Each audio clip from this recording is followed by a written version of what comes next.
నిన్న రాత్రి హైదరాబాద్లో కుండపోత వర్షం సృష్టించిన బీభత్సం మరవక ముందే మళ్ళీ ఇవాళ మరోసారి అలాంటి వర్షమే మొదలైంది. హైదరాబాద్లోని ఎల్బీ నగర్, వనస్థలిపురం, నాగోల్ తదితర ప్రాంతాల్లో వర్షం దంచి కొడుతోంది. ఇప్పటికే నిన్న కురిసిన వానకు నగరంలోని పలు ఇండ్లలోకి నీళ్లు వచ్చి చేరింది. ఇంకా ఆ నీరు బయటకు పోకముందే మరోసారి కురుస్తున్న వర్షం నగర వాసులను భయపెడుతోంది. ఇక నిన్న కురిసిన వర్షం గురించి మాట్లాడుకుంటే నిన్న సాయంత్రం మొదలైన వాన క్రమక్రమంగా పెరుగుతూ రాత్రికి కుండపోత వానగా మారింది. ఆకాశానికి చిల్లు పడిందా, గోదావరికి గండిపడి ఆ నీరు రోడ్లపైకి వచ్చాయా అన్నట్లు హైదరాబాద్లో రోడ్లపైకి వాన నీరు వచ్చి చేరింది. ముఖ్యంగా కృష్ణానగర్లో పలు ప్రాంతాల్లో భారీ వరద కారణంగా రోడ్లన్నీ బ్లాక్ అయిపోయాయి. వరదల్లో పలు ద్విచక్ర వాహనాలు కొట్టుకుపోయాయి. కార్లు సైతం వరదల్లో ఎటూ కదలలేని స్థితిలో రోడ్లపైనే ఆగిపోయాయి.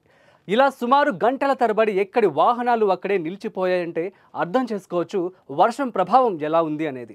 ఇలా ఒక కృష్ణానగర్లోనే కాదు, నగర వ్యాప్తంగా లోతట్టు ప్రాంతాల్లో ఇదే పరిస్థితి. ఇదిగో ఈ విజువల్స్ చూస్తే అర్థమవుతోంది.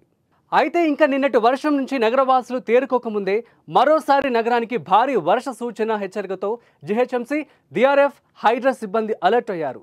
లోతట్టు ప్రాంతాలతో పాటు వర్షపు నీరు భారీగా వచ్చి చేరే ప్రదేశాల్లో హెచ్చరికలు జారీ చేశారు.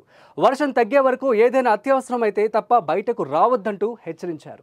ముఖ్యంగా ఉద్యోగులు కూడా తగిన జాగ్రత్తలు పాటిస్తూ ఇంటికి వెళ్లాలంటూ సూచనలు జారీ చేశారు.